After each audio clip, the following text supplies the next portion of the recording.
Hello, everyone. Welcome to our second webinar. I am Sabrina Sabai, and I'm the director of Join Hands. And on behalf of everyone here today and on behalf of our team, I want to welcome you all to the second webinar in our webinar series, The Value and Impact of Humane Education. So we have various people who are joining us today from all over the world, and very grateful that you're all able to join us.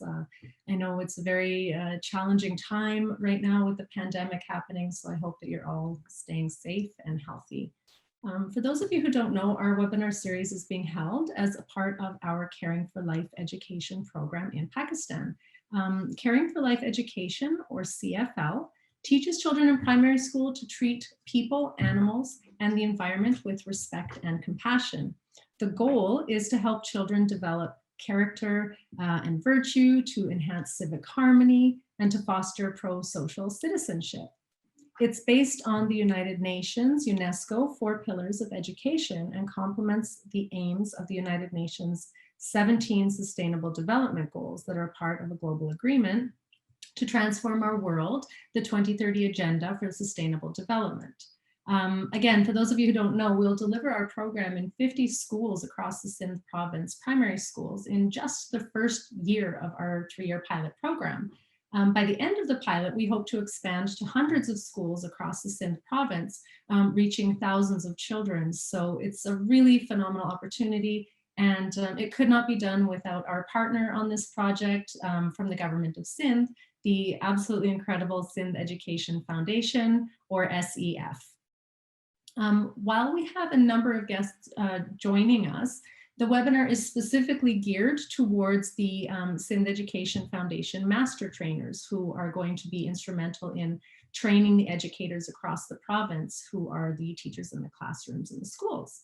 And they'll be teaching CFL education and how to deliver it in classrooms. So I hope you will all please welcome me in, join me in welcoming the master trainers to the webinar today. And you'll notice on your screen that there's a number of groups that are joining us. For your reference, these are actually the master trainers from SCF joining us from various locations in Sindh. So if everyone could give a wave, say hello to all of our guests that are joining us from around the world.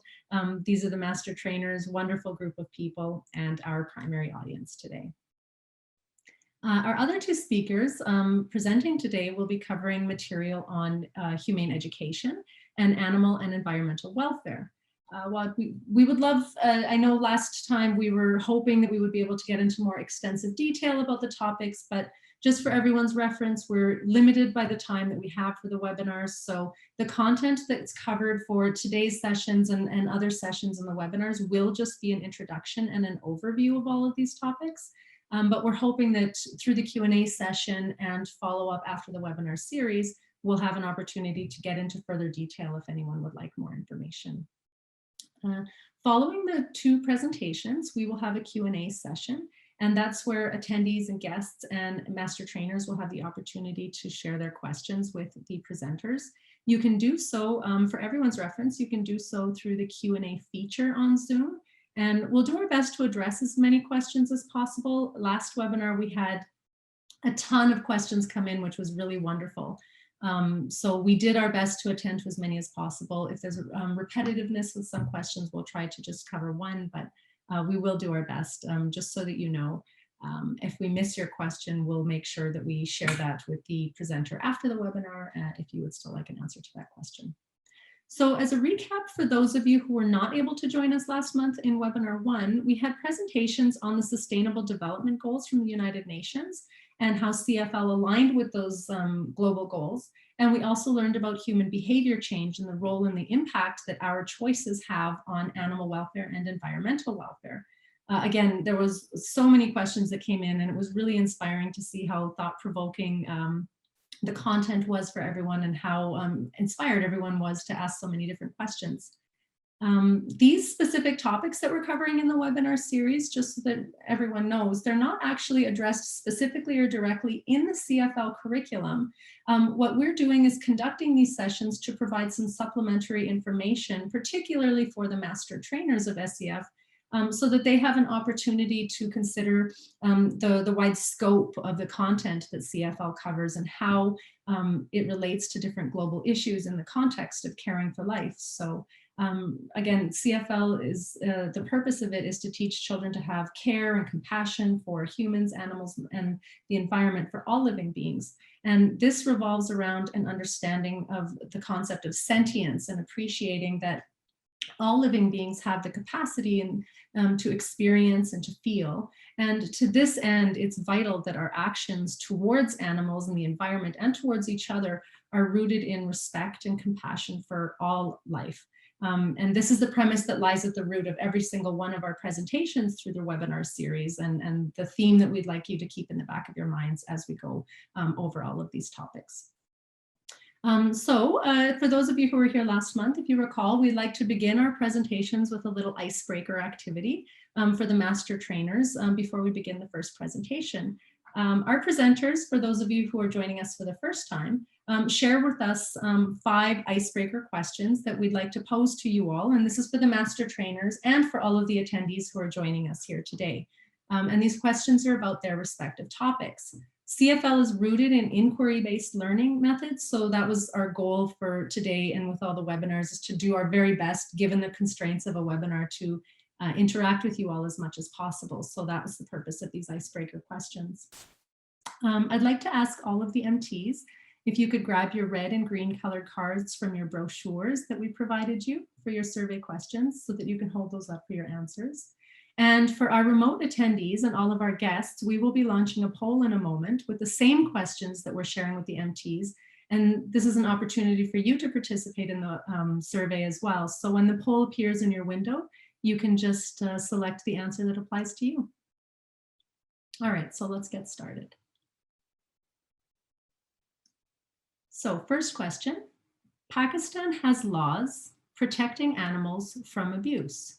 Green for true, red for false. So if you could hold your colored cards up nice and high, that would be great. Okay. Some greens in Karachi, a lot of uncertains elsewhere. Reds in other places. Okay, second question. Physical punishment is a good tool when training dogs. Green, true, red, false. Great. Third question. The pain a horse experiences is different from the pain in humans. Green, true, red, false.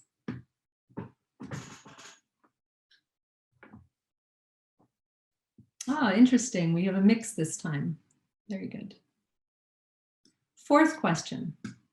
I have positive childhood memories of spending time with animals. Green, true, red, false. Okay. And last question. I have a nagging suspicion what we're going to see the most color here. I am a kind person. Green, true, red, false. I love that some people are holding their cards so nice and high. That's great. So just to let everyone know, the main 2 reasons that we're presenting these thank you everyone for participating in that.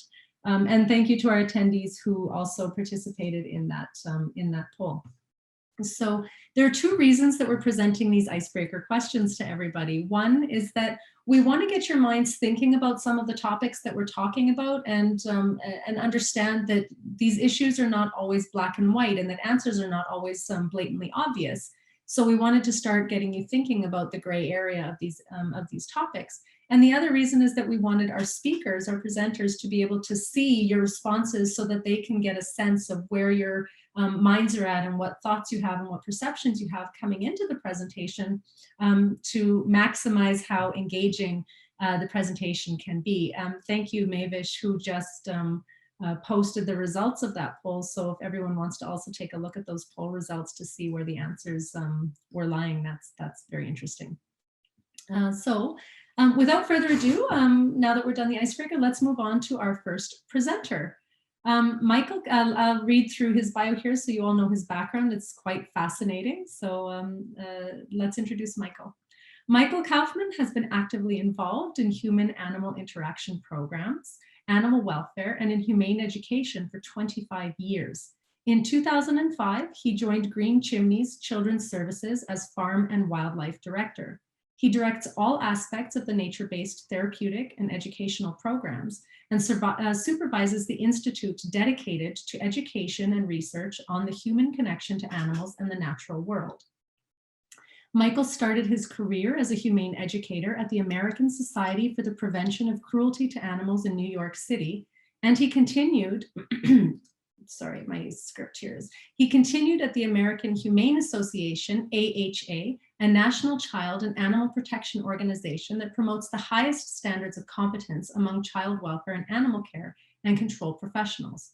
At AHA, he served as a national spokesperson with a special focus on humane education program development, the correlation between animal cruelty, domestic violence, and child abuse, and equine welfare issues. Subsequently, he represented the North American riding for the Handicapped Association as Director of Education and Communication and editor of the national magazine Strides. Today, his focus is on green care, the concept of working with animals, plants, and nature to enhance human environments and lives. He continues to lead and facilitate workshops and seminars internationally and edits and contributes to various defining publications in the field of nature-based education, therapy, and activities. So I think you can see from this illustrious background that, and I didn't even include all of it, actually. I think we're in for quite an interesting presentation. One thing that I want to mention to everyone that I think will be of great interest is that I think what we're about to also get from Michael here is a really interesting overview of a very unique center in the USA where humans and animals are of equal importance with regards to their well-being. And I think there are a few other centers that are similar in nature in the Western part of the world, but where animal welfare is established, but to the best of our knowledge, there's no such facility that exists in Asian or Middle Eastern countries where the animal welfare movement is still in its infancy and the priorities are generally given to the well-being of people. So I think I'm quite excited to learn more about how an organization puts into practice this kind of philosophy. So please join me in welcoming Michael Kaufman from Green Chimneys. Thank you very much, Sabrina, and good morning for me. Good afternoon to you. From just outside of New York City. We are about an hour outside of New York. And I am speaking to you from my office. Despite the holiday decorations, this is my workplace at the Green Chimneys School. And I'm surrounded by a farm, although it is still very dark right now. What unites us all right now are the masks. We too are really restricted in COVID circumstances and have operated very differently from the way we normally might for the last few months. So I hope you are doing better with COVID, although I understand you will need to have a curfew of some sort and have been restricted also. Hopefully that will be over for everybody. My original hope was to present a little bit later and be out on the farm and actually show you some of the animals. I'm unable to do that, so I brought you a make-believe animal, a rooster, very appropriate for the morning. So where do we start? You know, I think as educators, and I consider all of you educators and teachers, we always need to begin with who our audience is and knowing the culture that we operate in. And I can really only speak for the culture here, the Northeast of the United States. It's a very populated area. The people are very urban for the most part, suburban. There is still some rural country left, but not so much. The trend is for most of our children and families to grow up in cities, in shopping malls, indoors. The contact with the outdoors and with nature is becoming more restricted and more limited. In the United States right now, there are sort of two perceptions of animals. On one hand, you have companion animals, pets, that are beloved and kept in homes and treated very, very well. But then, of course, there are all the other animals. There's wildlife, there are farm animals. And when you really start looking at how society here interacts with animals, it's really a varied picture. There also is a growing perception that nature is dangerous, that you get sick in nature, animals carry disease, plants have poison, there are snakes out there, insects, viruses. And so there is somewhat of a reluctance by many to go out into nature. And this only seems to be getting worse. Of course, I consider it worse because for me, nature and animals have always been a very positive presence in my life. And I saw through your cards that for many of you, you also have some positive associations with animals. So one of the next steps of the Join Hands curriculum is to analyze what organization you are in. And let me briefly tell you about Green Chimneys. So Green Chimneys is a residential treatment school for children.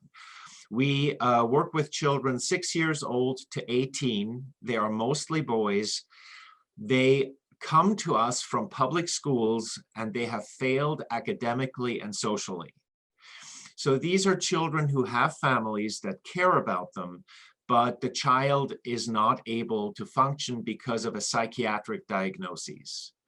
On average, our children have been hospitalized twice for psychiatric reasons. They have autism spectrum, depression, anxiety, attachment disorder, a lot of psychiatric diagnoses. So the child comes to us either as a residential student or as a day student.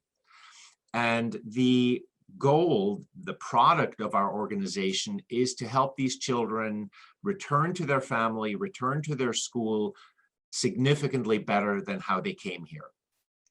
The way the children present they are anxious, they have low tolerance for stress, they are reactive, they become upset very easily, they become sad very easily. They're a very difficult population for teachers to work with. So we have a team in place here, 600 staff for 200 students. Everything from psychiatrists, social workers, academic teachers, residential staff, kitchen staff, housekeeping staff. And what makes us unique is that since 1947, we have had a large farm as part of our school. And at the farm, we house 200 animals that we consider partners in working with the children. And of course, I'll tell you much more about them. But really, I want you to understand that the children are not that the animals are not magic vitamin pills for the children. It is not the animals that necessarily do all the curing or all the helping of the children. Quite differently, it is the human team, the teachers, the doctors, the occupational therapists. It is all of us working with the children that ultimately show the benefit. And we do not really cure anybody. All of the conditions that the children come to us with, they will have for life. Autism spectrum, even depression, you need to work with that. But what do? We try to show you that regardless of who you are, you have gifts, you have strengths, you can overcome your deficits, your weaknesses, and we can help you find out what your place in society is. And that just because academically you may not be gifted, or because you have trouble reading, or because you have autism spectrum does not make you less than someone else.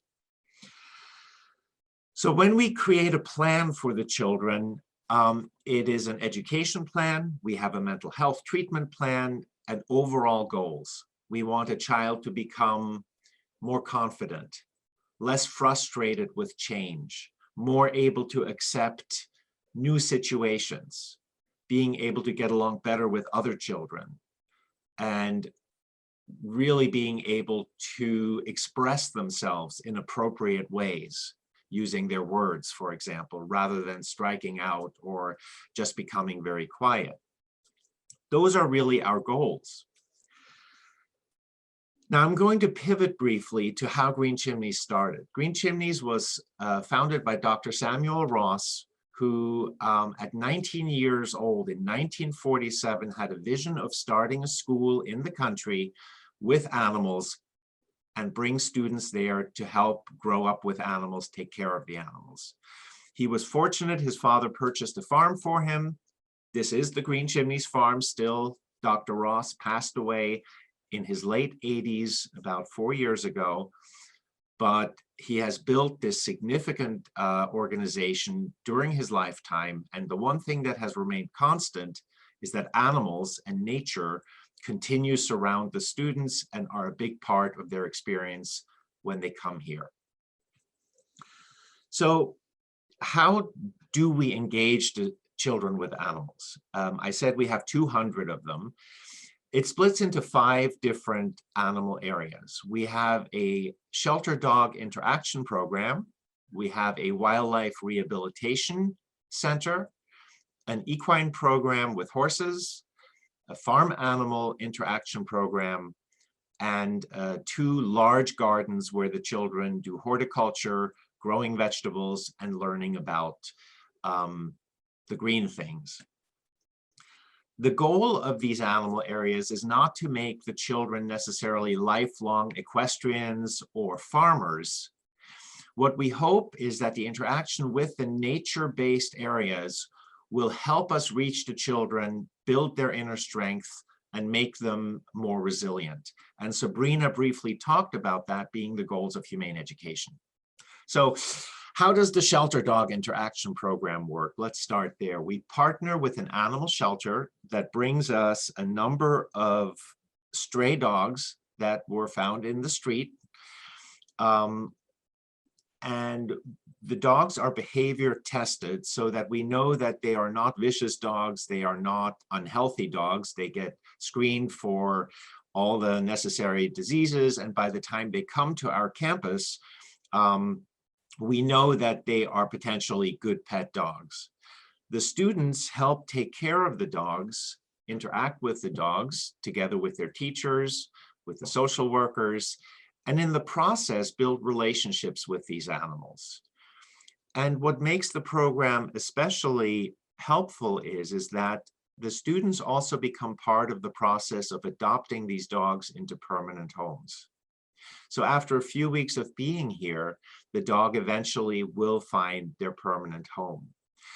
So there is a subtle metaphor there for the child that, you know, the child too will be returning home, and this is not their permanent home here.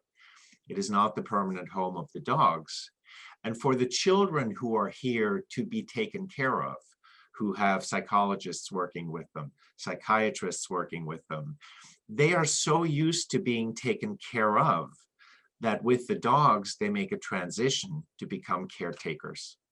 And that is a profound change. When you see yourself empowered to be able to care for another living being, that is a major mind shift for a 7-year-old child, for a 12-year-old child. And of course, they see that with some of the other animals too. Dogs are one of the more typical animals that our children know because many of them have had dogs in the community or at home. So the relationship with dogs in our culture is relatively easy to build. You know, this is not true in other cultural contexts. You know, in some places in the world, dogs are thought of quite differently, and I realize that. The Wildlife Rehabilitation Center is really unique in the sense that we, about 25 years ago, decided to take in injured birds of prey. So we work primarily with hawks, eagles, owls, vultures. They are brought to us by the police, by highway department, possibly by private citizens who find them in their backyard. They generally are injured. They were poisoned, shot, hit by a car, fell out of the nest, and come to us with a significant injury. We work with veterinarians to see if the birds can be healed. And after a convalescence period, many of the birds are returned back into the wild. The students participate in this process. They help us feed the animals, take care of the birds, do medical treatments. And again, becoming a caretaker is a big part of that. With the wildlife, what students also learn is boundaries with animals. Not every animal is meant to be a companion animal or a pet. Some animals don't really care for human contact. They need to be wild. They are potentially dangerous. Hawks have big beaks. They have claws and talons. You need to keep yourself safe around hawks. But if you know and understand what these animals need, you can take care of them in a different way than you might with a dog. And one of the goals is not to make the animal afraid, to give the animal space and room. And for our children, often learning that animals need space is an important life lesson too. We've developed a tradition that actually is quite touching. When we have a hawk, and this happened 2 weeks ago, that is ready to be released back into the wild, we try to time it sometimes with a student who is ready to leave our school. And when you have a student who has worked with this bird out in a field, you know, at the edge of a forest with their family, with their social worker, and the student is wishing that bird a good life, don't come back, you know, be healthy and be well, and the bird then just flies off into the nearest tree or into the sky, that's an emotional moment. But what makes it especially emotional for our staff is that that's exactly what we wish for the child when they leave Green Chimneys. Don't come back, find your family, have a good life. And so the journey of animals and people often are very similar in very subtle ways. Communicating with animals and building a relationship is really at the heart of all the animal areas. In the horse program, yes, it is about riding and, you know, being on the horse, but it is so much more. Horses, and some of you may know horses and have worked with horses in your own life, are amazing communicators. Every gesture, every body movement means something. When a horse lays their ears back, that means they are angry. If their tail swishes, that expresses an emotion. So if you work with horses, and you need to learn to understand them. Particularly children with autism often have a difficult time recognizing emotion in other people or sending proper emotional cues themselves. So showing them and teaching them what horse language looks like is often a first concrete introduction to seeing emotion in another being. And it's much easier to recognize it in a horse than in people, because people are a lot more complicated in our emotions. We're not always honest in what we say or what our face says or what our body does. We try to fool each other. We are somewhat dishonest. Horses and animals are not. You know, a lot of people say animals or companion animals give us unconditional love and unconditional acceptance. I don't believe that. Animals have their own conditions. Every dog, every cat, every horse has conditions of us, but they're different. They don't care if we are rich. They don't care if we are smart. They don't care if we are prominent in society. All the animal wants to know is that we treat them with respect, that we understand them, that we do not cause fear or pain. So if a horse is comfortable in your presence, the horse will let you know that. So what do the children learn with the horses? Many of our children are hyperactive. Have you ever had a child that is just so active all the time, running, touching, grabbing everything all over the place? Drives you nuts. Horses have absolutely no tolerance for that. If you want to get near a horse and you are like this, the horse will just leave and go to the other side of the pasture. So if you want to get near the horse, start breathing. Start calming yourself down. Relax. Drop your attitude. And suddenly the child realizes that if they do that, and if they walk towards the horse with that attitude, the horse will stand still. The horse will let them into their presence. And of course, the child is motivated to do that because most of our children have an interest in the animals. Now, that's actually an important point because we don't force the children to interact with animals. We invite them. We introduce them, we teach them. We have farm teachers in all the areas. The children learn about the animals. They don't have to necessarily be there more. But out of 200 children, over 140 volunteer for extra time taking care of animals, being with the animals, learning about the animals. So the motivation factor of being around animals is very, very high. And we never know which child likes which animal. You know, when you guess, you're always wrong. The little girl, you know, we think she will want the little rabbit because she can pet it and touch it and it's warm and fuzzy. No, the little girl wants the biggest cow we have and wants to interact with the most powerful animal because that's what she needs in the animal, power and confidence. And then the 16-year-old tough guy who we think is going to go for the big cow or the big horse, he's the one who wants the rabbit, the little warm fuzzy thing to touch and pet, because inside he needs affection, he needs care and kindness. So, you know, you never stereotype the child, you never stereotype the animal. The children go where they need to go. So in the horse area, there's also a lot of technical knowledge, of course, you know, tack, saddles, lead ropes, how you work with the horse, tools. So there's a lot of other skills that the children learn in addition to the relationship with the animal. In the farm animal area, we have cows, chickens, horses, pigs. It is not a production farm. The animals are not here to be raised for food. The animals come to us from abuse and neglect situations, from people who couldn't keep them anymore. And the goal is to relate really almost as pets. So every cow or every chicken that comes here for life. We have a lot of old farm animals. And it's the stories of the animals that the kids relate to. You know, we have a sheep that was found in New York City in the middle of this large urban area in a cardboard box, about 2 days old with the umbilical cord still wet. The lamb came here, the students raised the lamb with the bottle, and Brooke, that's the name of the sheep because she was found in Brooklyn. Brooke has been here now for almost 12 years. And in the 12 years that Brooke has been here, she has taught many children about her gentleness, about her willingness to be taken for walks, about just her very kind nature.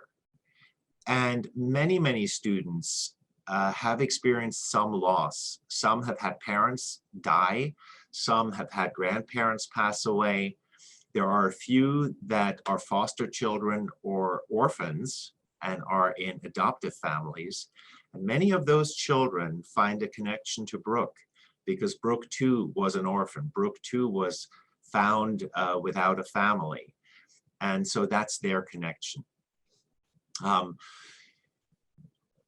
What do these relationships ultimately mean in the life of the children? One story comes to mind. I was here at this very desk about 3 years ago and the telephone rings and I pick it up on a Friday afternoon and there's a young man at the other end and he introduces himself. I'm a medical student in New York City. I'm 25 years old. I was a student at Green Chimneys many years ago when I was 9. And I go, oh, you know, it's not unusual to have former students call. I wasn't there back then. That goes before my time. And I immediately start to talk about some of the longtime staff that still is here. You know, the psychiatrist, Dr. Ross, was still alive at the time. And he goes, oh, yes, I remember Dr. Ross. No, I don't remember this teacher. No. Do you still have the farm? Yes, we still have the farm. Do you still have the barn where the farm animals are? Yes, we still do. Oh, that was the best time when I was in the barn with the sheep and the goats, and we showed them in 4-H, which is almost like a fair where children get ribbons for showing their animals and knowing something about them. Oh, I love that. And I go, oh, that's nice. Of course we still have that. And I worked with the sheep. Her name was Brooke. No, not Brooke. Her name was Hazel. And Hazel was black with horns, but she would be dead long by this time because it's been years and years since I was at Green Chimneys. And the irony was that Hazel was still alive at that time. She is not now. But I told him, no, Hazel, I think that sheep is still here. And this gentleman at the other end of the telephone gets very quiet, and I could hear him choke up and start to almost cry. And he said, I can't believe she's still alive. Can I come and visit her? And of course I said yes. And several days later, this very respectable looking gentleman comes to the farm, and he is taken to the barn and is in the stall, and he kneels down and pets his sheep and hugs her. And the look on his face and the emotion that that reunion brought out in him showed the impact that the sheep had many, many years before when he was a child. And that is the essence of what we try to provide for the children now. They may not remember their psychiatrist, they may not remember their teacher, but if they have positive memories of the animals, and if the animals have reached them through their presence, then we have given them something very meaningful and sustaining. And oftentimes I think that's what happens with the contact with the animals. I do want to say we are very aware that it is not always easy to bring animals and children together. We have to have a lot of safeguards in place to make sure the children don't hurt the animals or the animals don't hurt the children. And it does happen that a horse steps on a child, that a rabbit scratches a child. And we have had children chase animals or become angry in the presence of an animal. And that's where us adults come in. We do not leave the children alone with the animals. There is always good supervision, good guidance. And I believe the role of the facilitator in the human-animal relationship is critical. And that's where some of you really come in, because as teachers and guides, your model and your relationship with animals and with nature is what your students, what your audiences will see, whether they are adults or children. And I think sometimes just showing how you do it is already a big lesson by itself. You know, we find our children do not like lectures. They do not like to be talked to death. So it's not about going, you need to do this, you have to do that. But if a child comes into the barn and sees how I handle one of our camels, that already means a lot. Initially, many of our children are afraid of animals. So we need to show them not to be afraid or to be realistic about their fears. And we need to get them past their stereotypes. Camels have a bad reputation. They spit, they kick, they are very stubborn animals. Well, that is not entirely true. Camels can be very cooperative, very gentle, if trained properly and if raised in a very positive way. Our two camels are really wonderful companions, and they rob a lot of people of their stereotypes. So I've gone on and shared a little bit about the world of Green Chimneys. It is not a paradise. It is a very difficult place. You know, 80% of our students go back into their families significantly improved. 20%, unfortunately, do not do so well and will continue to need lifetime support, lifetime care of one sort or another. So again, we are not able to reach everyone all of the time, but we do our best. And I think that's the goal of Join Hands, of any life-affirming effort. It's not about perfection. It's not about always doing things right.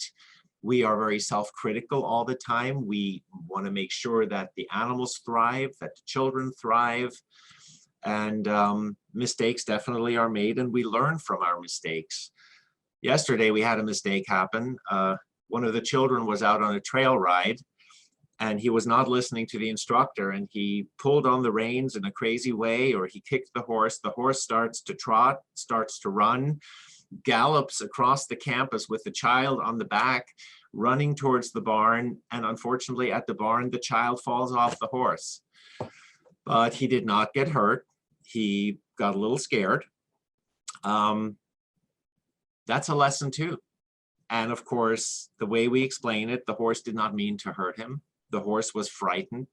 He was frightened. What could he have done differently at the beginning? So it's a learning opportunity, and it's a real life learning opportunity. And sometimes those moments are the best. And already he let us know last night that he wants to come back this morning, and he wants to apologize to the horse because he felt that he really didn't give him good signals, and that, you know, he wanted to make sure that his horse is all right. So even a somewhat negative experience ultimately becomes a positive learning experience. So I think I'm looking at the clock, and I really look forward to your questions. We've covered a lot of territory. I hope you got a little bit of insight into the life here.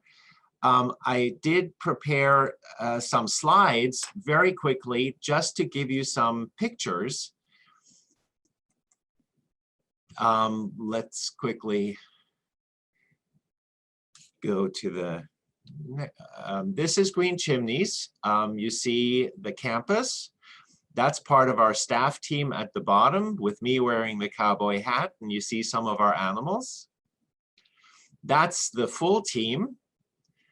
The camels are in the back, of course, Phoenix and Sage. Everybody looks really comfortable and happy. Again, we have animals of different species, peacocks roaming all around. Of course, peacocks come from your part of the world. And looking at the faces of the children, taking care of animals, learning about animals, with adults guiding them, that is the secret of our sauce, as they say. And again, relationship. It's having the animal become a bridge between people, focusing on the animal, not thinking about ourselves sometimes, and learning that we all have powerful strengths. Sabrina, back to you. Thank you, Michael. I feel like I just need a moment because that was incredibly moving and inspiring, and I'm kind of floored by so many of the stories that you shared. I'm kind of processing a lot of it right now. So can I get you to stop your share, and we'll, so that we can, or I can do it here. There we go. Michael, I think that was absolutely fascinating. And I think what was interesting to me is that it's really incredible to witness through other people's experiences in their organizations what kind of empowerment children can exhibit if they're given a variety of different opportunities to do so. And similarly, what kind of power animals have to enhance the human physical, emotional, mental well-being. And I think to see that interconnectedness between living beings is so powerful, and a message very mirrored in CFL with regards to sentience, I think. And I think it's kind of amazing to see the work the Green Chimneys does, and to see how you embody this interconnectedness of humans and animals in the environment, and demonstrate through the healing process that it can actually contribute to a very harmonious society. So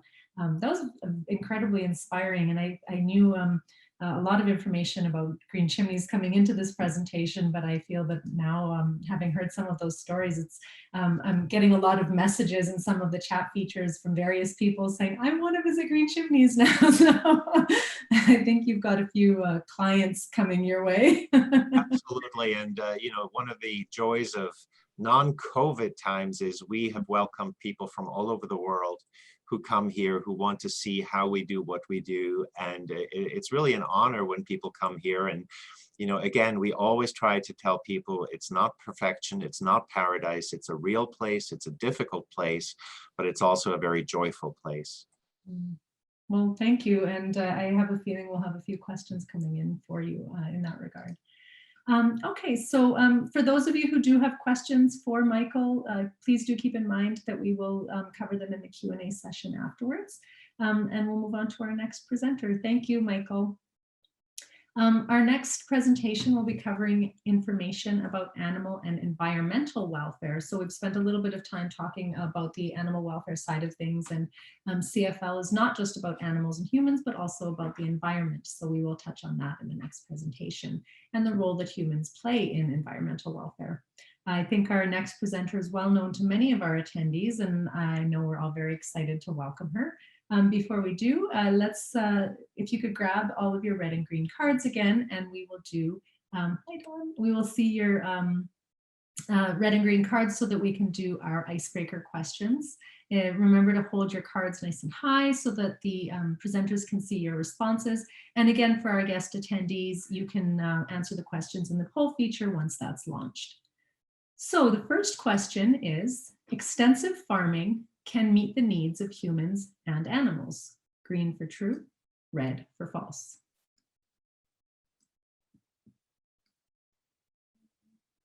Second question. Oh, sorry, I still see some cards going up. Second question. Animals in factory farms have their needs met. Green for true, red for false.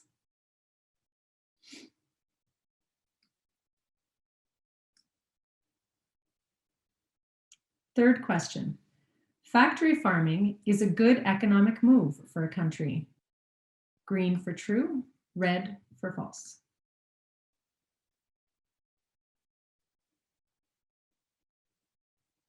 Some hesitation with the cards there, so I think you've got some good questions here, Dawn.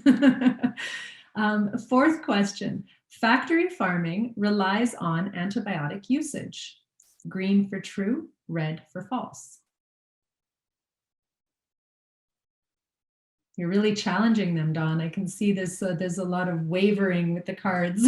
And last question. The only solution for factory farming concerns is for people to become a vegetarian. Green for true, red for false. Great.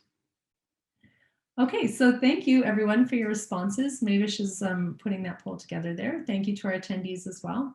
I know Dawn is going to be speaking to some of these specific questions during her presentation. So once she gets started, then she will get those answered. So let's begin, and allow me to introduce Dawn for those of you who do not know. After Dawn graduated with a degree in animal science and welfare, she gained her first international experience of working in animal welfare in Southeast Asia, a part of the world she has returned to work in frequently since. Her experience includes working with grassroots organizations and building their capacity, supporting their growth and impact within projects, sharing best practices, and initiating collaborations.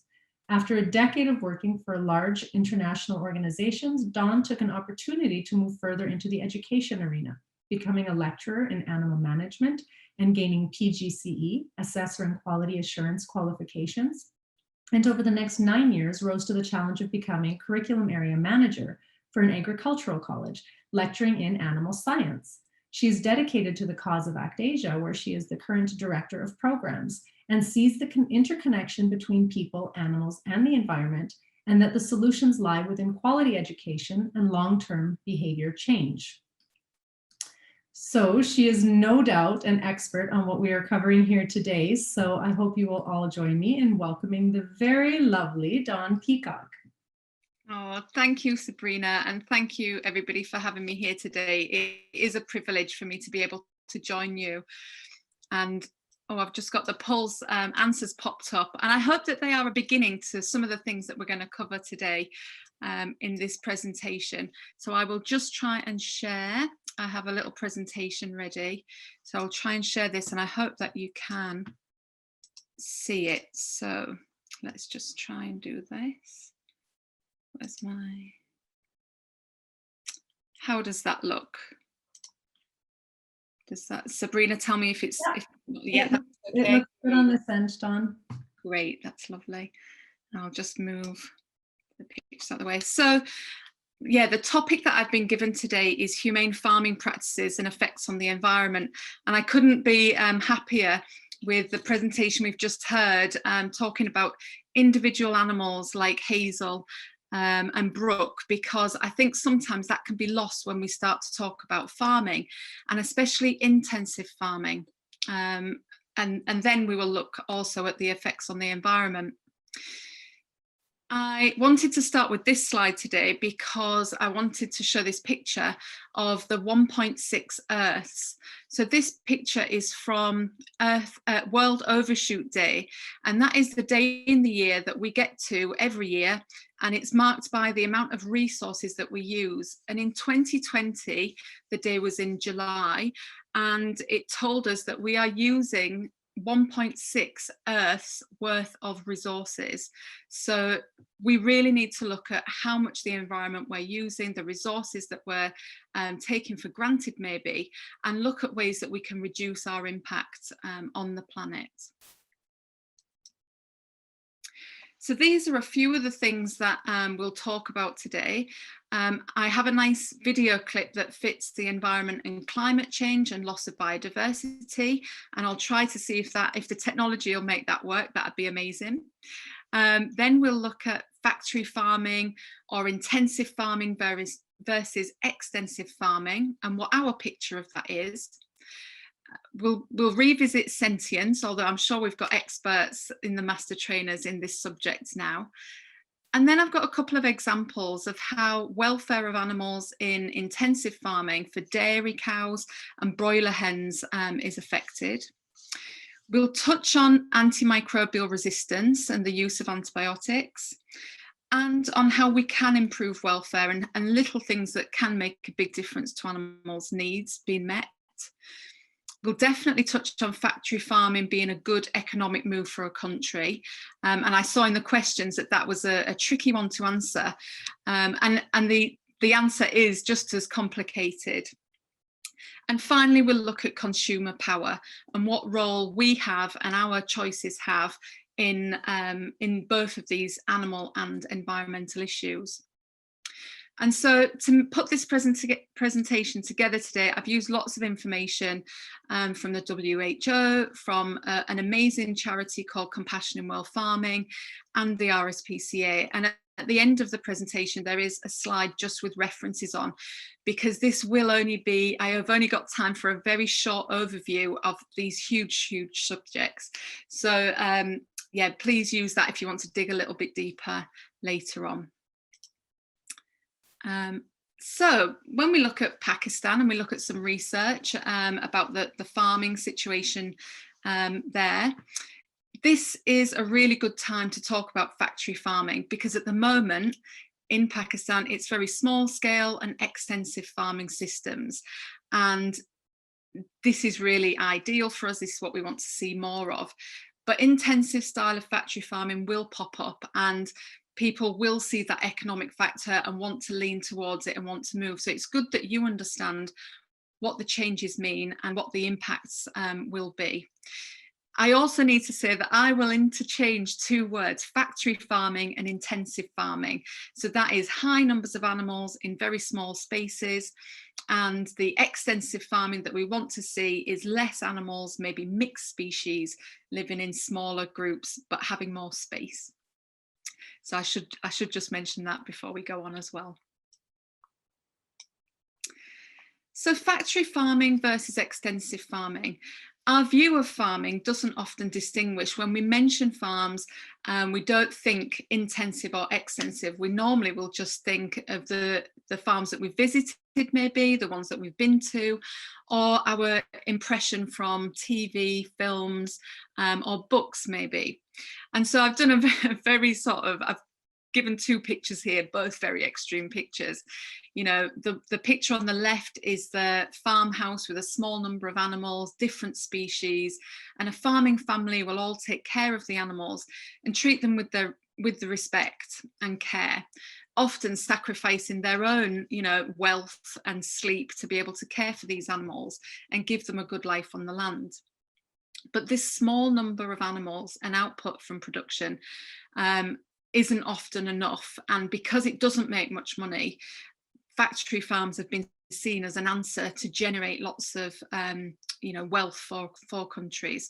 And that's why many places have started to adopt more and more, especially since probably the 60s and 70s. large industrial factory farms have removed the aspect of care and respect for animals and replaced them with automation and practices for efficiency, while we've selected breeds more and more for output and size and growth and things. So the increase in factory farming has been in response in part to the global population increase, which has gone from 3 billion in the 1960s to 7.8 billion this year, 2020, and it's predicted to grow further to 8.5 billion in 2030. So you can see where the rise in this perceived need for food has come from, linked to the human population. And so I've got a video clip here, and we'll give it a go. It's 8 minutes long, but it says everything I want to say, but in a very succinct manner, and hopefully makes the best use of our time.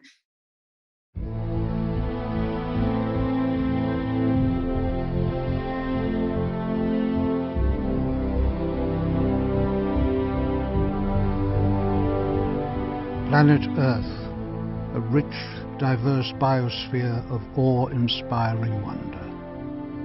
Home to an estimated 7.5 billion humans and an unknowable population of animals said to be in the billions. As well as being our planet, it is very much also theirs. But unfortunately, animals don't get any kind of say into how it's run. Sadly, our incredibly poor management of the natural world is now having detrimental and irreversible effects. And the most damaging of all is the mass production and consumption of cheap meat known as factory farming, a destructive form of farming that is causing devastating damage to our planet. Most terrifying of all, it is now threatening life on Earth as we know it. The burgeoning human population is gobbling up all of Earth's resources at an alarming rate. Right now, the world's focus is very much on climate change and how to solve it. However, we must act immediately on another potent threat to life on Earth, which is sadly also caused by us. Factory farming is the ultimate out of sight, out of mind. The animals are behind closed doors, and the meat and milk that comes from those factory farms is labelled in ways which disguise the truth. The Mississippi River drains a third of North America. It's an industrial corridor that is one of the highest densities of petrochemical industry in the country. Huge industrial factories taking in raw materials, making them into fertilizer in huge volumes, and then shipping that fertilizer up to the Midwest where it's being used on crops, corn, soybeans, and that sort of thing. What we're seeing happen is a lot of those nutrients are not staying on the fields. They're running off with rainwater and getting into the Mississippi River, getting into the Gulf of Mexico and causing a dead zone. This is one of the world's biggest dead zones. Pollution is coming from upriver, from industrial agriculture, here into the Gulf of Mexico, and killing it. Most of the nitrogen and phosphorus comes from agricultural activities. The U.S. Geological Survey has done the models and accounted for where it comes from and how much comes from what activity, primarily agriculture.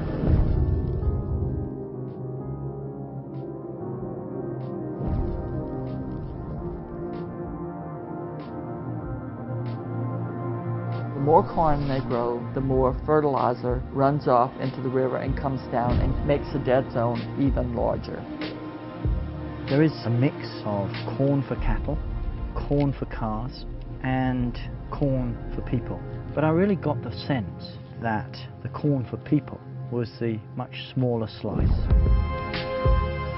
Brazil is a huge country with vast amounts of land, yet land does seem to be concentrated in the hands of fewer and fewer, bigger and bigger industrial farmers. A lot of the world's factory farming is powered by the deforested plains here in Brazil, the monocultures of soya that are used to rear industrial animals. Governments shout about a global food crisis that is on the horizon and the need to double food production by mid-century.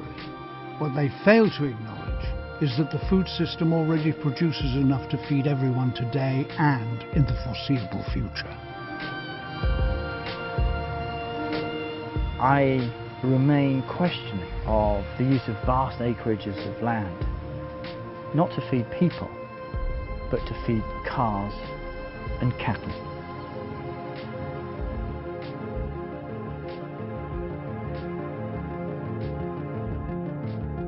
When cattle are taken off grass, their natural habitat, and they're put into a place like this, a feedlot, we then start feeding them corn. And in that simple manoeuvre, cattle from grass to corn fed, we've set up a competition between people and animals for food. Incredibly, the biggest single area of food waste comes not from what we throw in the bin, but from feeding human edible crops to industrially reared animals. The demand for food production is such that some predict the global livestock population, which currently stands at some 70 billion farm animals, will double by 2050, further intensifying pressure on a natural world which is already in steep decline. Agriculture occupies half of the Earth's usable land surface, and that proportion is growing by the day at the expense of mammals, birds, reptiles, amphibians and fish, whose populations have halved within the last 40 years, and at the rate we are destroying the planet, some will be decimated in the next 30. As intensive agriculture encroaches on the real countryside, animals become refugees. Part of the reason why this forest is gone is because factory farmed animals, caged, crammed and confined in Europe, are being fed on the palm kernel. The forest is literally disappearing in front of our eyes here. Do you think that this palm plantation is going to cover the whole area? Absolutely, yeah. Wonderful animals like the orangutan, the tiger and the elephant are being pushed out. Yeah, this is what we've done to them. I feel ashamed for us as a species, to be honest. Why have we done this? We need to bring it back to the elephant as their habitat. For us as humans, if we lose the elephant, then we fail. The fish that these penguins depend on is being taken away to feed factory farmed animals. The sad part about it is the sardines are going for human consumption, but most of the rest is turned into fish meal. They used to number millions. Now they're down to just tens of thousands. We lost more than 70% now in 12 years. There are no farm animals out in the fields here in the Po Valley. It seems to me that there's a whole generation that have just lost that memory of how to keep animals out where I believe they belong, in fresh air and sunshine. You don't see any single farm animal because they are all factory farmed. They are hidden from the view of the people. They live confined in sheds. They have really little space. They will never see a blade of grass for all their lives. It isn't just farm animals that are going missing from the landscape. Iconic farmland birds, like the skylark, are also disappearing. It's another potent symbol of the impact of cheap meat. The stuff that's going into feeding animals to produce beef, milk and pork in Europe is helping to fuel the destruction. While typically attributed to climate change and habitat destruction, few people realize that there is a direct link with animal extinction and consumer demand for cheap meat. More shocking still, though, is that the effects being seen from factory farming are of equal harm to humanity as those of global warming. In fact, the two are very much interlinked, with ever-increasing livestock numbers being a potent driver of greenhouse gas emissions. Factory farming isn't just a marginal concern, isn't just the domain of crazy animal lovers, then actually it's central to what's going wrong in our food system. This could be feeding hungry people. So much of it is destined as cattle feed. Children face hunger, yet food has never been cheaper. That's a shocking indictment of what's wrong with our broken food system. I won't go back just to share my screen right now, because the next slide is all about sentience. And again, I've got a very short, less than a minute clip to show you. But sentience, we don't need any lessons on this. Master trainers will be experts on sentience. And sentience being that animals are aware of their feelings and their emotions, that these can be negative, such as pain, frustration, fear, and also feelings of comfort, enjoyment, contentment, delight, and joy. And so I wanted to show this short clip, and there's a reason for it, because it's actually by Dr. Jane Goodall, who started off working with animals, you know, in the years where sentience wasn't recognised. And it's nice to see that now things are changing around, you know, that she was one of the first people. And, you know, in fact, when she first mentioned it, people did laugh at the concept of animals being sentient. So I'll just see if I can share this one. When I first started talking about chimpanzee intelligence, having a sense of humour, it was kind of ridiculed by the scientific community. Now it's perfectly acceptable for a student to study animal emotions. So you can't share your life in a meaningful way with any animal and not know that of course they have personalities, minds, and certainly emotions. One example in particular of a young chimpanzee dying basically of grief after he lost his mother. I visited a number of sanctuaries around the world for abused farm animals. And, you know, these are animals that people just eat without thinking. What's the difference between eating a dog and eating a pig? They're both thinking, sentient, emotional creatures. They both feel happiness, sadness, fear, despair. They both feel pain. Billions of animals now, cows and pigs and all the rest, are kept in these torture chambers, really. The best way to reduce the number of animals led to slaughter is for more people to go to a plant-based diet. That's where we need to be. So that was about the sentience part, but I don't think I need really mention any more after listening to Michael about Hazel and Brooke. To bring that home. But just to mention that sentience is now becoming more recognised within legislation. So within the EU, it's being mentioned, and in New Zealand, they are the first country to put sentience into their animal protection laws.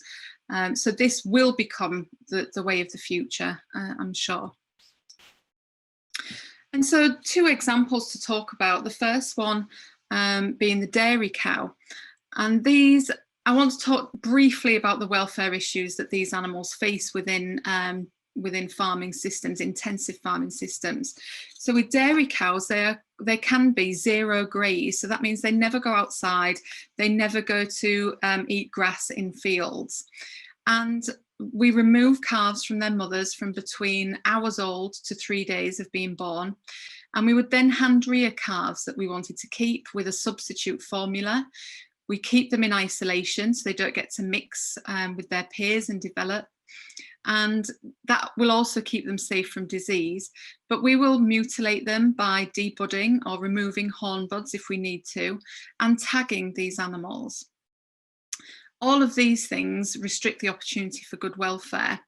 And obviously, we include in this, you know, the cow who has to go through several maternal separations as she keeps producing milk for us to take to feed humans.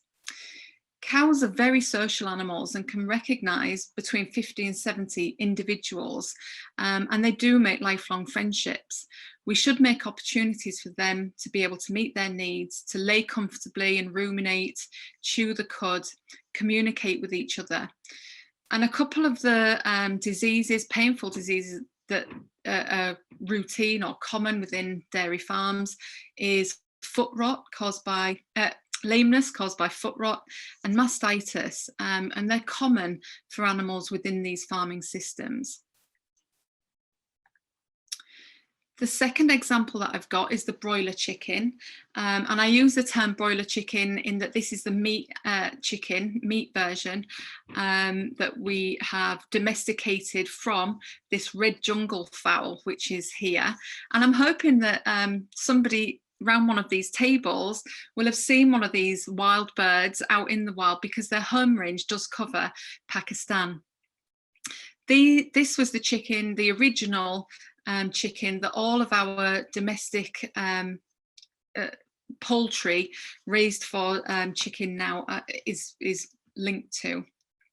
However, this bird at an adult size weighs about 700 grams.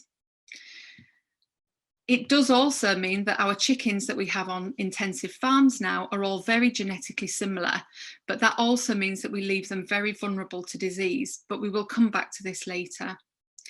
And just another point to mention that chickens make up 90% of all farmed animals in the world. So here's a picture of a broiler shed. And this is typical for the way that chickens are kept. Many of you might have seen these kind of farms before. And these chicks will be brought in at just hatched age, and then they will stay there until they've grown to the desired size. And they will usually have one keeper or one stock person or one farmer to about 100,000 birds. And to be able to manage this number of birds, they will use technology like CCTV and CO2 monitors. These are to prevent suffocation, which could happen if there are power cuts. These farms use a lot of electricity. In the first few weeks, it's for heat until the chicks can regulate their own body temperature. And also they use a lot of electricity to filter the air, which is high in ammonia due to the high stocking densities. The stocking densities for this kind of farm would be 17 birds to 1 square metre. These animals are kept very closely packed together with very little room to move. But actually we don't want them to move very much and use their energy on anything else other than converting food to their muscle. So I've got a picture here of broiler chickens, one raised in 1957 and one in 2005. And I wanted to show the rapid development of broiler hens and how the process has been sped up over time. So the bird on the left used to take 63 days to reach its size. And in 2015, the average bird took 38 days to reach 4.2 kilos. So it's 4 times as big as the bird in 1957, but it's shaved off, you know, almost 2 weeks of growing time. Now, a chick starts off at 42 grams, so that is a 70 times increase in weight, making this animal the fastest growing animal on the planet. These hens will be slaughtered soon after they reach the right size, but chickens can live for 10 years. On extensive farms that have slower growing birds, they will probably keep these birds for about 81 days. And so welfare problems for these birds stem from the rapid growth and stocking densities. So between 2 and 3 weeks, these birds struggle to walk or cannot walk. Their body conformation is altered and skeletal mechanics alter the bone shape, making painful leg weaknesses open to infections as the birds become more and more stressed. Heat stress due to the high metabolic rate and close proximity to others is also a problem. And a common factor is heart failure due to the extreme pressure that their bodies are being put under. Broken bones is another common issue due to fragile bones because of their rapid growth or the deformity that's been caused, and then rough handling of the animal between the farm and slaughter process. Ammonia burns are common with loss of feathers and the immobile birds sitting in the waste litter. It's very easy for them to develop sores from this contact with the high level of ammonia. The fact is that to survive this rapid growth and this factory farm conditions, these animals need some help. In fact, all animals that are factory farmed suffer from pain and diseases caused and exacerbated by the conditions that they live in, and the stress that they go through suppresses their immune systems and makes it easy for diseases to have that opportunity to flourish. Antibiotics are a great answer for this, and they're widely used in intensive farms to keep animals alive despite the conditions that they are living in. But resistance to antibiotics, or antimicrobial resistance, AMR, is one of the top 10 global public health threats. And it's something that I think humans are getting more and more aware of, that we need to do something about. We're fast running out of antibiotics that work on diseases that humans need in hospitals. So you might have heard of MRSA or TB, and certainly XTB, where the drugs for TB don't work anymore. We've now developed a whole new disease. The clinical pipeline of new antimicrobials has run dry, and antimicrobial resistant organisms are found in people, animals, food, plants, and the environment. And so factory farming and this widespread use of antibiotics is a big problem. I haven't got time in this short presentation to talk about steroids or growth hormones that are also used in these settings, and can spill over into the food chain and also affect human health. But we could do that another time. So could we improve the welfare of animals in these farms? So yes, extensive systems can be used. So they can be called barn or free range, or organic systems. And there are simple things that we can do to improve it.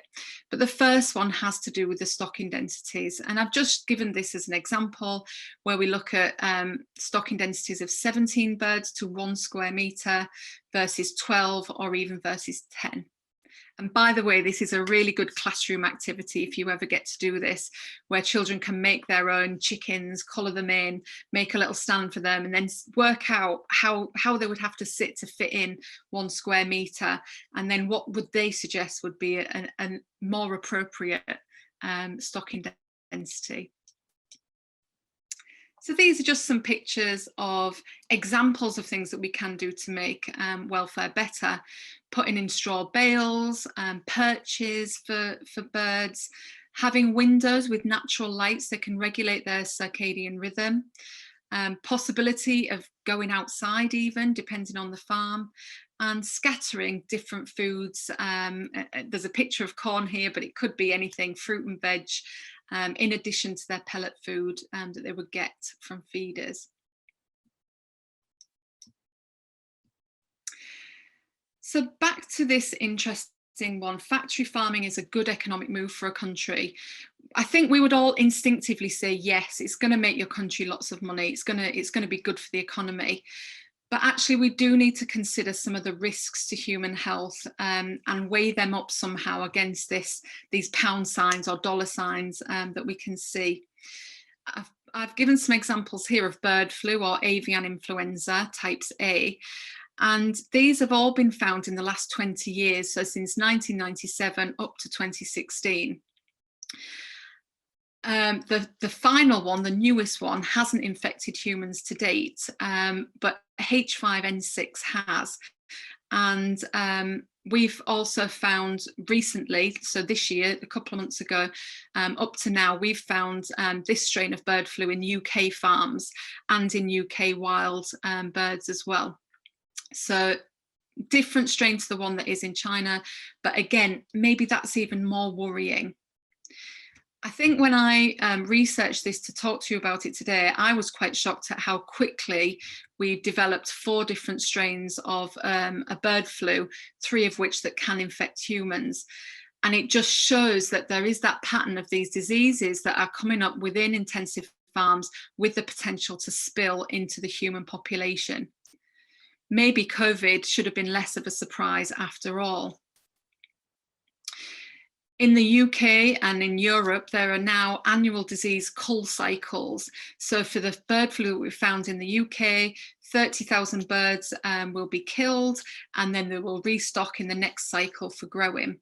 And we are stuck in this cycle of meeting the biosecurity guidelines by culling these birds, disinfecting, starting again. And actually spending a lot of money on that side of things. So although the intensive does seem to be, the magical answer, actually the money that we're spending on this cull cycle is wasting a lot of money. Not to mention, you know, we just need one of these strains or one of the future strains that will jump across to easily spread and be transmitted between people, and we will have caused our next, you know, pandemic. I also wanted to say that, you know, generally countries in the West are making efforts to improve farming, and it is the consumer that is driving that change. Battery farming for eggs, so that's hens that produce eggs, that kind of farming where they were intensively farmed has been banned in the EU from 2012. And so although some countries have willingly started battery farming since, it's to sort of show the trends that the consumers are willing to pay more for this better product that is ultimately safer for humans and has better welfare for the animals as well. And yeah, the picture here where I've just put the price per kilos for the different types of farmed animals, you'll have to convert that for me so that it makes sense to you. How much it costs. But basically there's a bigger increase for the higher quality product. So just to sum up, as consumers, we all have the power to make changes by choosing what we want to eat and share with our families and friends. We make informed decisions based on our needs and the risk to humans' health and animal welfare. And I don't think that there's any of us that would, you know, say, you know, being vegetarian is the answer to all of this, but it might just be that small changes will make a difference. Maybe just reducing some of the intake of meat and dairy products will make a difference.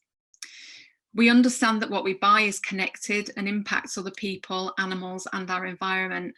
And it's interesting to know that back to this picture where we've got the 1.6 planets, 1.6 Earths, this did reduce in 2020.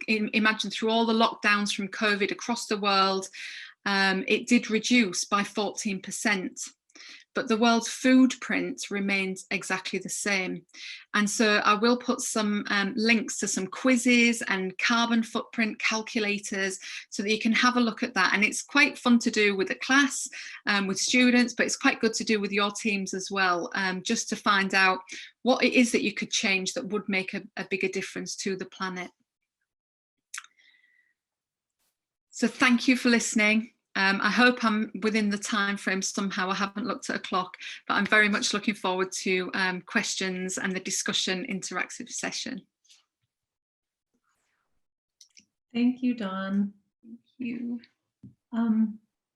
I think what's really interesting about the information that you shared, Dawn, particularly at the end, is the power that we have as consumers and the role that globally, you know, what kind of impact we can all have with our individual choices. I think one of the concerns that many people have when they're thinking about the sheer scope of environmental issues is appreciating that their small role as an individual actually has an impact and can make a difference. And it's really all about that collective. And I think another limiting factor for many people when they're considering their impact in an environmental issue is this feeling of black and white and thinking it's an all or nothing decision. You either have to make every consumer choice exactly the right way or not at all, or you have to completely be a vegetarian or not at all. And I think it really boils down to small choices, small decisions, small impact, but collectively big impact. So I think it's a fascinating topic and really worth exploring. And I hope we do that more during the Q&A. Really worth exploring that gray area and how it doesn't have to be all or nothing. It can actually be about small individual lifestyle choices in a way that works for you in your respective life, culture, environment, society, and recognizing the role of those choices and the impact that it can have. And, you know, how it can actually affect the sustainability of our planet and the life that it holds for all of us. So thank you, Dawn, and thank you for all of that information. One thing I want to point out to everyone here is that at the end of the webinar series, we are going to be putting together a sort of summary document for everyone. that will contain all of the information the presenters share. So images, videos, links, references, their PowerPoint presentations. So if you do want to learn more about any of these topics, we will be sharing a sort of a summary document with everybody at the end of the series so that you have access to, for example, some of the quizzes that Dawn mentioned. We'll have links to all of those in the document, so everyone will be able to take a peek at that kind of thing. So I see Michael's joined us back on the screen here. So that concludes our presentations, and we are off to the Q&A session now. So we've had a bunch of questions start to pour in here. What I am going to do is start, I'll start for a question with a question from Michael. Michael from Hyderabad, Green Chimneys has been doing an amazing job, but what can we do for animal care when we don't have such places and such organized opportunities? That's a wonderful question. Thank you. You know, I really looked at the Caring for Life steps, and one of them is partnerships. Not everyone necessarily needs to reinvent Green Chimneys. There are many schools, there are many community groups, many locales that one can partner with if one is passionate about this. I did not talk a great deal about the field of animal-assisted therapy, the theory of it, the how one does it. Obviously, you need to have some knowledge of how to bring animals into human service settings. Today, I focused more on sort of the emotional connection. But if you're interested in beginning an effort, you know, I can certainly be a resource. Get to me offline. There are some real concrete steps that we can suggest to build partnerships. And also don't forget, Dr. Ross at 19 years old was a dreamer. He envisioned a school that he wanted to start with animals, and he did it. Dreamers can still dream today. So there are people all over the world who have a lot of energy who begin these projects. And Green Chimneys, it took 75 years to get to where we are now. But if someone has patience and time and vision, start it. Thanks, Michael. Dawn, a question for you. The animals in factory farms were bred to be farm animals. So is their welfare really that bad? Oh, that's a good question. Yeah, absolutely. I think these animals were bred to be farm animals, and it is a common perception that because they are born farm animals, they live on the farm, that is their normal and that they're adapted to that. But that's why I wanted to mention the red jungle fowl and explain that these animals are born with these innate instincts and life that they're genetically made up to live, and experiences that they're ready to have. And so, yes, their welfare definitely will be affected when their needs are not met in an intensively farming situation. Thanks, Dawn. Michael, you mentioned a lot about animal-based therapy, but can you please share some more information about nature-based therapy and how that works? Absolutely. We find that, for example, in the garden, horticulture therapy, or even being in the forest, can be tremendously impactful and healing. For some children, we actually prefer working in the garden initially, particularly children who are very impulsive and high energy. Sometimes it is better to start them in the garden, you know, where the plants bring lower energy than an animal might. It's also lower risk because, you know, if the child cannot be necessarily controlled, then I don't want them near an animal initially, but possibly in the garden. What we see happen in the garden is that there's a lot of sensory information, the smells, the sights, the sounds, the connection to the food we eat. You know, many of our children come from suburbia, so they do not necessarily know that an onion or a potato actually comes from the soil, what it looks like, what it feels like, smells like. You know, many American children eat brown food. It's fried, it comes from McDonald's. Healthy eating is, slowly coming out of fashion. Food is cheap. And of course, that connects to what Dawn is talking about, sort of that we lose sight of where our food comes from, both the meat as well as the vegetables.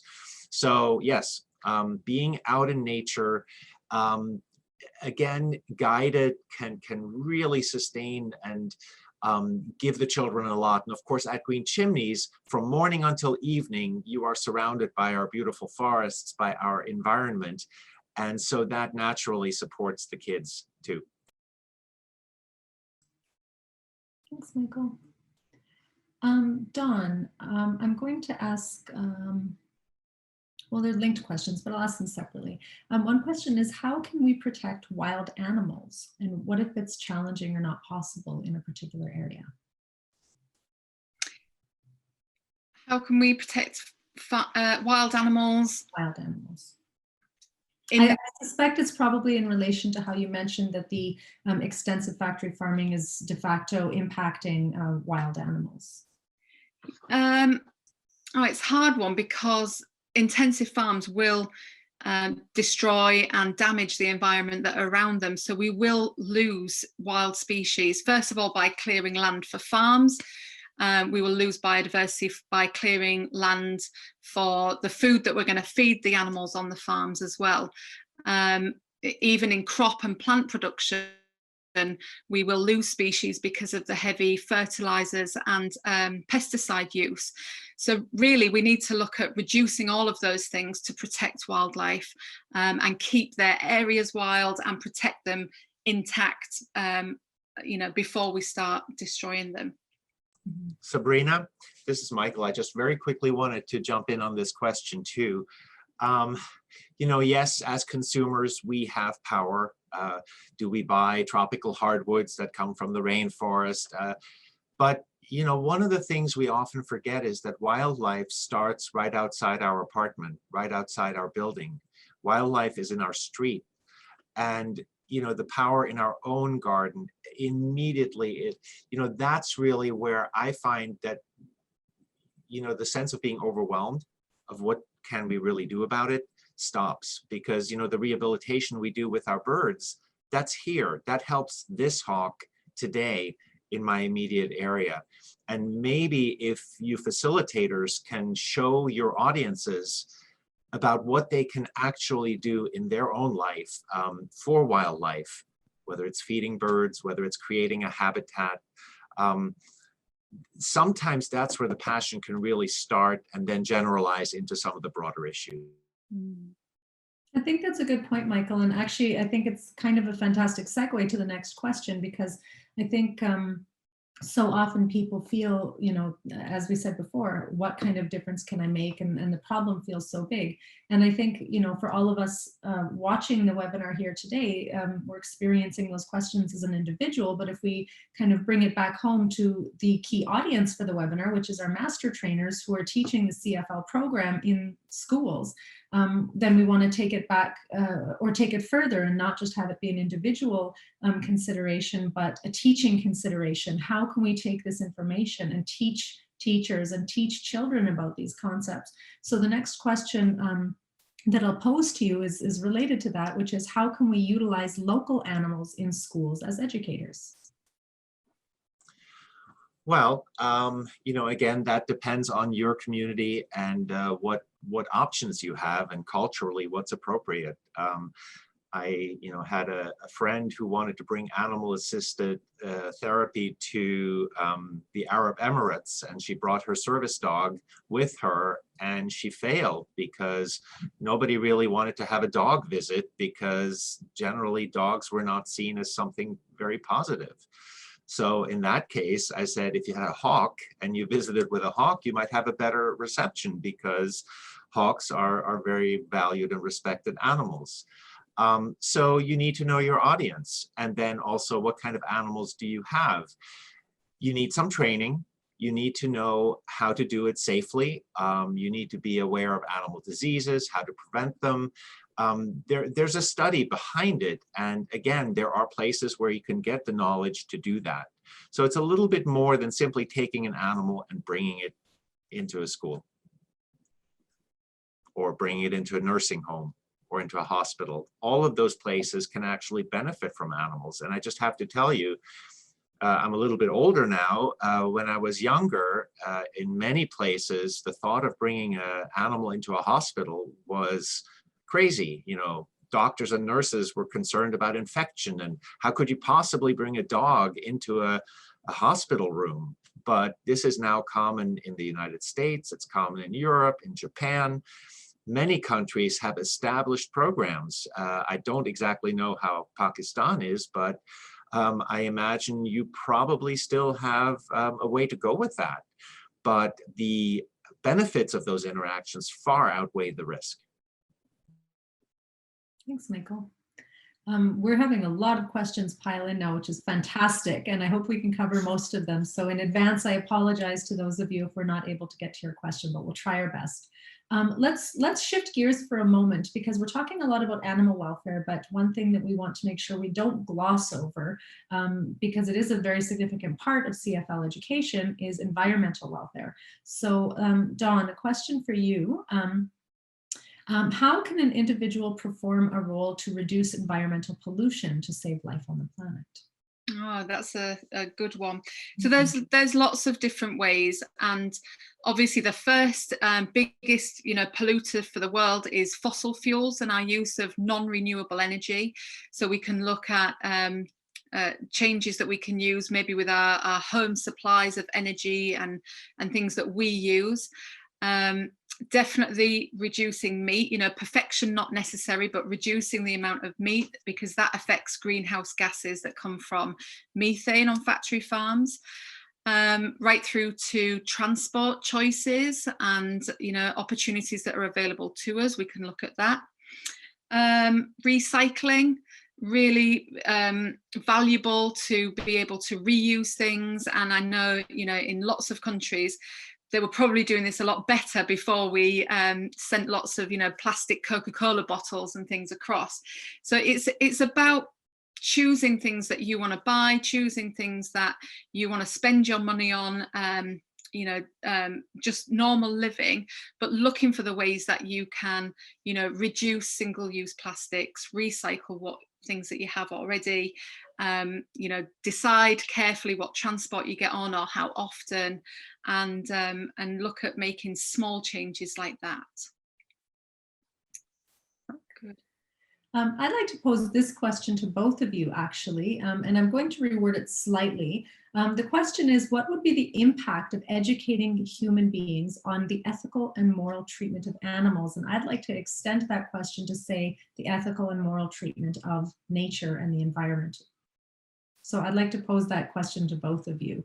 In your respective experiences, what do you feel are the long-term impacts of this kind of CFL education, for example, and how does it affect society in the long run? Shall I go? Yeah, why don't you start, Dawn? I think this kind of education there's two things. One thing is that children are usually more connected anyway to animals and their environment, and they see things a lot more black and white than we will once we, complicate things with being adults. And so one of the things is to keep those children connected with their environments, connected with animals as they grow up, so that they have that foundation of good choices. So that can help them with decision making, help them once they become the adults, they become the CEOs, the decision makers. So that will help them guide their choices as they grow up, and they will know the implications of how to find out more about things. If something they find out, oh, there's this new technology, they can then decide for themselves if they think it's actually going to be harmful to the environment or not, and they can make that informed choice and decision. So I think it sets people up for that methodology of being able to think and analyze things themselves and then make the best choice that's available to them. That's such a huge question. It makes me think of Maslow and sort of the scale of needs, how people have to have food, shelter before they can care about anything else. We live in such a complicated world. There is so much hatred, so many people, so many countries do not get along. Philosophically, we argue over everything. It can be so overwhelming. And I see a lot of younger people in their 20s, in this country anyway, who are passionate, but their passion very quickly becomes anger. And I sometimes think that the best thing we can do for ourselves, our families, our children is to keep the joy alive. Yes, there's a lot of bad in the world. There's a lot of darkness, but how do we really create so a more positive departure point? And it starts with the children we raise, giving them hope. And there has to be hope, and it's not all bad. It's not all dark. And it sounds a little trite, but really that's what we have to do. Because how can Dawn, how can Sabrina, how can each of you continue to do your work if you start to get burnt out, if you start to get overwhelmed, if you no longer believe that positive change can happen? And it's a struggle. And I struggle with it. And I don't know if that answers the question, but I think it's a piece of it. To be fair, I don't think there's any one answer to any of these questions. I mean, I think we're talking about very complex issues that have big impact on all of our lives in very many ways, economic ways, educational ways. So I don't think there's one specific answer to these questions, but I do think that it's worthwhile that and I think it's great that you're both touching on that we're talking about what kind of impact can we have as educators, what kind of impact can we have with children who are the future generations, and enable them and empower them to make humane and ethical choices so that we can promote the sustainability of species and nature and ourselves. There's another question here who's really fantastic that's really fantastic. And again, I'm going to edit it just slightly. The question is, how can we build strong relationships between animals and children? And I'll include environment in that as well, particularly if there have been negative experiences in the past, and dogs are referenced in this question. And I'd like to extend that, add something to that question, which is, are you able to provide one or two specific and small, perhaps, examples of how educators or adults can create or foster positive relationships between children and animals in the environment? So again, I pose that question to both of you. So do you want to start this time, Michael? And we can. I will start this time. Sure. Again, animals encompasses a lot of species. So it depends if we're facilitating an interaction with a wild animal, a farm animal. But in the case of dogs, one of the biggest, and you have to be realistic, dogs are animals. They have their own language, their own needs, their own behaviors. They are not just here to serve us or to be here for us. So in our setting, many of the children have very little respect for the dogs. They jump at them, they hug them, they put their face in the dog's face. So really the first thing we need to do is teach them proper etiquette of how to interact with the dog. You first ask the owner, may I pet your dog? Then you extend your hand, make a friendly fist, let the dog sniff your hand. Then when the dog feels comfortable and you're ready, then you start pet the dog. People have to learn how to interact with an animal. And so that's what we really need to teach. And also that if someone says, no, please don't pet my dog, that needs to be respected. And then watching the dog and their reaction is important too. Many people have young children, babies, they let them jump on their dogs, pull the dog's ears. That's how accidents happen. Dogs don't like that. In terms of the fear that children have, fear is very natural. Fear needs to be respected. No child at Green Chimneys is ever ridiculed for being afraid of an animal. That is okay. What's not okay is not being willing to try or to learn about the animal. We have snakes, for example, and many people are afraid of snakes. But if you know about snakes, their behavior, their needs, how they live, what they want out of life, you suddenly start to realize that, they also are afraid. And then now you have a dialogue between a new animal, and fear gets replaced by knowledge. And of course, that's what, again, all of you can do. Whatever passion you have in terms of animals or the environment, the model you set, is what they will absorb. That's good.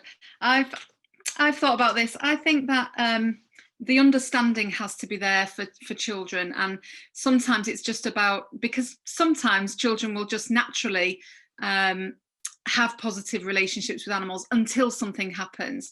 So I think that one of the ways that I would approach this is just by reinforcing that understanding, and it might be through teaching the students about different animals and about their amazing abilities, about their intelligence.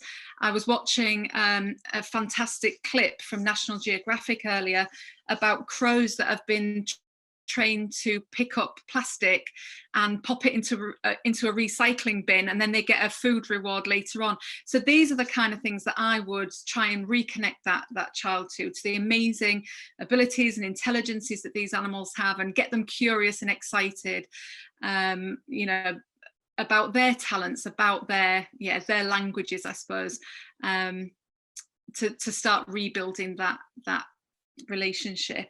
You know, simple things. When I got to visit Karachi last year, for me the birds were just incredible, and I know that people that were, you know, with me on car journeys or anything, I'd just go on and on about, look at the kites, look at this, look at that, and everyone's like, oh yeah, they're always there. But these are the things that I think you know, children will definitely be able to connect with, get excited about, and appreciate, you know, how incredible nature really is. Thanks, guys. We have a few minutes left, so, and there's so many questions. So, Michael, I'm going to invite you, since a few of them are related to green chimneys specifically, I'm going to invite you to address some of those directly in the Q&A chat feature, if you're able to attend to those. And then, in the meantime, Dawn, I'm going to compile two questions together into one here for you, because there's some overlap between them. So, one is how. I think fundamentally it really relates to how factory farming or inhumane farming practices impacts a human being and in their health or their life. And so the question specifically is how do animals get, well, there's two elements of it. One is how animals are specifically affected by inhumane farming practices, and the other element is how are humans affected by inhumane farming practices, and what can we do to reduce that? Okay, sure.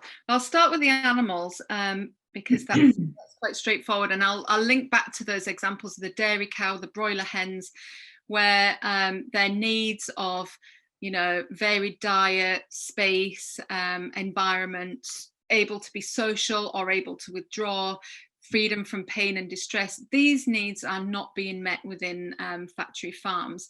And, you know, you can see the compromise at each step through their lives, and the usual welfare problems that you will find. So cows with foot problems and lameness, reoccurring mastitis. These are the results that we see that are very clear effects on animal welfare within these farming systems. For humans, it's a little bit, there's an extra step involved, because generally we see that, you know, meat and the protein is a positive for us. But for humans with factory farms, we've got a few different issues. First of all is the disease risk. You know, the bird flu, although it's not as wild as COVID on transmission, we still have seen human to human transmission. And I think it's about 500 people have died of bird flu. So, you know, that's quite a dramatic impact on human life. When we're not looking at that disease, there are many other diseases within factory farms. And like we said before, the antibiotics that are being used to help these animals survive factory farming are then having a detrimental effect on humans afterwards, where we are seeing resistance to the antibiotics that we need for diseases like TB or, you know, a variety of others. And these antibiotics do not work anymore to help us. And the pipeline of production of new antibiotics has run dry. There are no new antibiotics to help us with these diseases. So there are some things, again, that we can do. We can only take antibiotics when we absolutely need them, and when we are sick and we know that it's because of a bacterial disease. Usually it will be prescribed by someone who's qualified and would give you those. And secondly, to take the full course rather than just one or two, start feeling better, put the rest of the packet away, save them or share them with friends and family. All of these things contribute to antibiotic resistance. So those are 2 ways. Is that enough? I think so. Yeah. I think so. And you know, one thing I'd like to keep in mind, like everyone to keep in mind, is if you do have further questions or you want further clarification on any of these topics, just send us an email and we will be sure to address that with the presenters after the webinar and share some of that additional information in the info pack that we provide at the end of the webinar series as well. So rest assured that we will still do our very best to attend to all questions or lingering follow-up questions.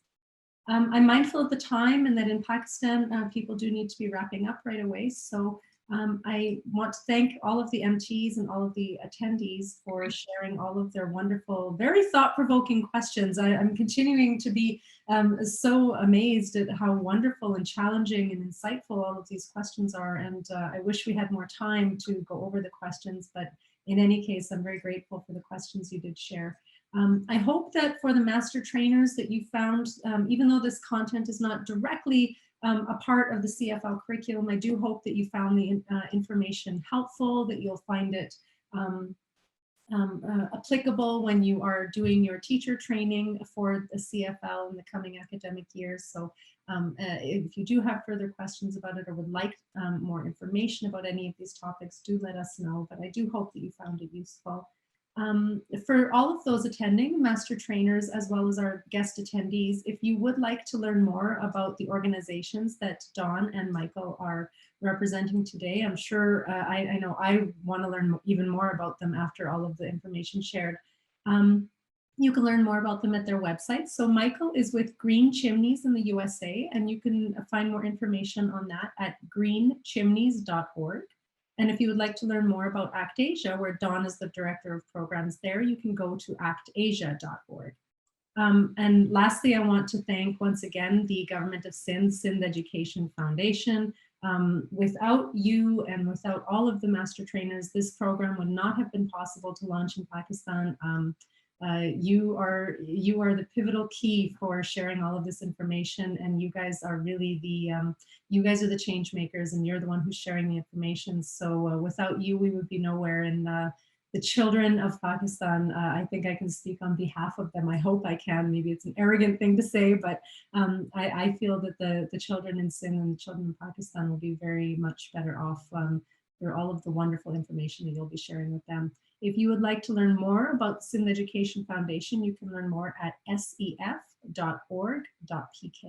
And on behalf of everyone at Join Hands, which is a very small team, but you can learn more about us at joinhands.org.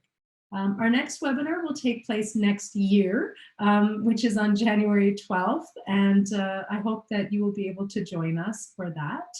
And until then, I hope everyone will stay safe, stay healthy. I know COVID is really rearing its ugly head everywhere in the world. So do take care of yourselves, do stay healthy, and I hope your loved ones are all well. Good luck in the new year with your start of the new year. I wish it to be a very beautiful and bright time for you all. And if you join us next month, next year, we will be very happy to welcome you then. So take care, everyone, and have a good afternoon, morning, or evening, wherever you are in the world. Bye-bye, everyone.